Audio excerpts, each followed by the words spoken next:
کہ حضور اکرم صلی اللہ علیہ وسلم پر اللہ نے اس سورت کو نازل فرمایا اور حکم دیا، انا انزلناہ فی لیلۃ القدر، ہم نے اس لیلۃ القدر کو نازل کیا ہے۔ وما ادراک ما لیلۃ القدر، تمہیں کیا پتا لیلۃ القدر کیا ہے؟ لیلۃ القدر کی اہمیت کیا ہے، مقام کیا ہے، مرتبہ کیا ہے، افادیت کتنی ہے؟ وما ادراک ما لیلۃ القدر، تمہیں کیا پتا لیلۃ القدر کیا ہے؟ پھر خود ہی اللہ نے فرما دیا لیلۃ القدر خیر من الف شہر، لیلۃ القدر تو 1000 مہینوں کی عبادت سے بہتر ہے۔ لیلۃ القدر خیر، بہتر ہے، من الف شہر، 1000 مہینے کی عبادت سے لیلۃ القدر کی ایک رات کی عبادت بہتر ہے۔ اب اللہ کے اس امر کے بعد اس سوال کا فیصلہ ہو گیا۔ اللہ تعالیٰ نے فیصلہ فرما دیا، توجہ میری طرف رہے، اللہ تعالیٰ نے فیصلہ فرما دیا۔ صحابہ نے سوال کیا تھا، اللہ کے نبی ہماری عمریں چھوٹی ہیں، صاف ظاہر ہے ہماری چھوٹی عمر میں عبادات بھی تھوڑی ہوں گی، محدود ہوں گی، جن کو عمر زیادہ ملی ہے، موقع زیادہ ملا ہے، ان کو ثواب بھی زیادہ ملے گا، ان کی عبادات بھی زیادہ ہوں گی۔ اللہ نے جواب میں سورۃ القدر نازل فرما دی، لیلۃ القدر خیر من الف شہر، یہ وہ رات ہے جس کی عبادت 1000 مہینے کی عبادت سے افضل ہے۔ اب اگر ہماری عمر، فرض کیا ایک آدمی کی عمر 65 سال ہے، 63 سال ہے، اس کے 13 14 سال 15 سال سن بلوغت کے نکال دو، سن بلوغت سے پہلے جب اس پر کوئی چیز فرض نہیں تھی، 50 سال اس نے عمر پائی اور اس نے 50 لیلۃ القدر پالی۔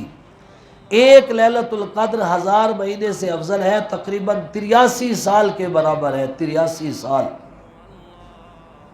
اگر ہم اس کو 50 سے ضرب دے دیں کہ 50 لیلۃ القدر اس نے پائی ہے، تو اس کو ثواب ملے گا 4000 سال کی عبادت کا۔ اتنا بڑا ثواب اللہ دیں گے اس لیلۃ القدر کی رات میں، اس لیلۃ القدر کی رات میں۔ شیخ الاسلام علامہ ابن تیمیہ رحمۃ اللہ علیہ فرماتے ہیں، بڑا عجیب نکتہ، قیمتی نکتہ بیان فرمایا انہوں نے، کہ لیلۃ القدر کون سی رات ہے؟ حضور اکرم صلی اللہ علیہ وسلم تشریف لائے کہ میں لوگوں کو بتاؤں کہ لیلۃ القدر کی رات کون سی ہے۔ جب اللہ کے نبی باہر تشریف لائے تو دیکھا 2 صحابی آپس میں بحث کر رہے تھے، بحث مجادلہ تک، مجادلے سے آگے تک پہنچ گئی، کچھ نے اس کے موقف کی تائید کی، کچھ نے اس کی بات کو۔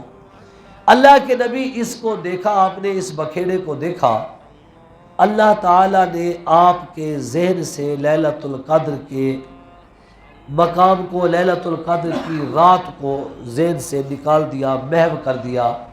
اب اللہ کے نبی فرماتے ہیں، لوگوں میں تمہیں بتانے آیا تھا کہ لیلۃ القدر کی رات کون سی ہے، 21 کی ہے، 22 کی ہے، 23 کی ہے، 24 کی ہے، 25 کی ہے، 26 کی ہے، 27 کی ہے، 28 کی ہے، 29 کی ہے، کون سی رات ہے لیلۃ القدر کی؟ لیکن جب میں نے ان کو الجھتا ہوا دیکھا تو اللہ نے میرے ذہن سے وہ بات نکال دی، ہٹا دی، اللہ نے مجھے یہ بات بھلوا دی۔ یاد رکھنا، کسی چیز کا یاد آ جانا، بھول جانا کس کے ہاتھ میں ہے؟ اللہ کے ہاتھ میں۔ ہم کہتے ہیں ہمیں بڑھاپا ہو گیا ہے، نسیان ہو گیا ہے، یہ ظاہری اسباب ہے، اصل میں کسی بات کو ذہن میں یاد رکھنا، محو کر دینا، یہ کس کے ہاتھ میں ہے؟ آپ کے میرے اللہ کے ہاتھ میں۔ کہ اللہ کے نبی فرماتے ہیں اللہ نے مجھے بھلوا دیا، مجھے نہیں پتا کہ لیلۃ القدر کی رات کون سی ہے۔ اب اللہ نے لیلۃ القدر کو چھپا دیا ہے۔ آقا فرماتے ہیں کہ رمضان کے آخری عشرے کی طاق راتوں کو تلاش کرو۔ میں یہاں 1-2 قول نقل کرتا ہوں۔ ایک مفسر قرآن فرماتے ہیں اگر رمضان المبارک 29 دن کا ہو تو آخری عشرہ کب شروع ہوگا؟ 20 سے۔ عشرہ 10 کو کہتے ہیں۔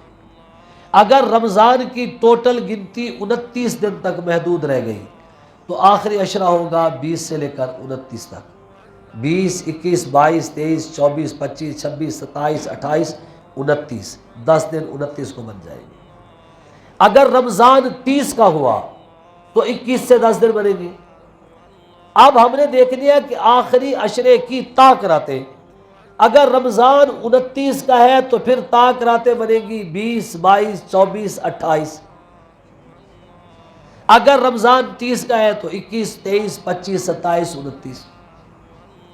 بعض مفسرین کہتے ہیں کہ رمضان المبارک میں لیلۃ القدر کی رات 27 کی رات ہے، بڑی دلیلیں ہیں اس پر۔ بعض حضرات کے نزدیک 29 کی رات ہے۔ شیخ الاسلام علامہ ابن تیمیہ رحمۃ اللہ علیہ فرماتے ہیں کہ لیلۃ القدر کی رات کا جو فارمولہ انہوں نے دیا ہے کہ رمضان کے آخری عشرے میں جو آخری جمعہ ہوگا، شب جمعہ لیلۃ القدر ہوگی۔ اس کی حکمت لکھتے ہیں کہ اللہ تبارک و تعالیٰ کو سب سے پیارا دن، سب سے پسندیدہ دن جو اللہ کے نزدیک ہے وہ جمعہ کا دن ہے۔ اب رمضان کا دن، پھر رمضان کی راتیں، اس میں جمعہ کی رات جسے ہم شب جمعہ کہہ سکتے ہیں کہ رات گزاری صبح جمعہ ہے، یوں سمجھے جو رات ہم نے گزار لی ہے، وہ اللہ کے ہاں فضیلت والا دن ہے، افضل دن ہے۔ اس لیے آخری جمعہ، اگر آخری عشرے میں ایک جمعہ ہے تو وہی لیلۃ القدر ہوگا۔ گویا یوں سمجھے علامہ ابن تیمیہ رحمۃ اللہ علیہ کے قول کے مطابق جو رات گزر گئی تھی وہ لیلۃ القدر کی رات ہے۔ اب یہاں پہ ایک بات ذہن میں آتی ہے کہ لیلۃ القدر تو گزر گئی، اب نمازیں چھوڑ دیں، اب تراویح کا کوئی فائدہ نہیں ہے، اب روزے کا فائدہ نہیں ہے۔ لیلۃ القدر کی رات کو جو صدقہ خیرات کرتے تھے اب وہ صدقہ خیرات ختم۔ یاد رکھنا انما الاعمال بالنیات، آپ کے میرے آقا فرماتے ہیں اعمال کا دار و مدار نیتوں پر ہے۔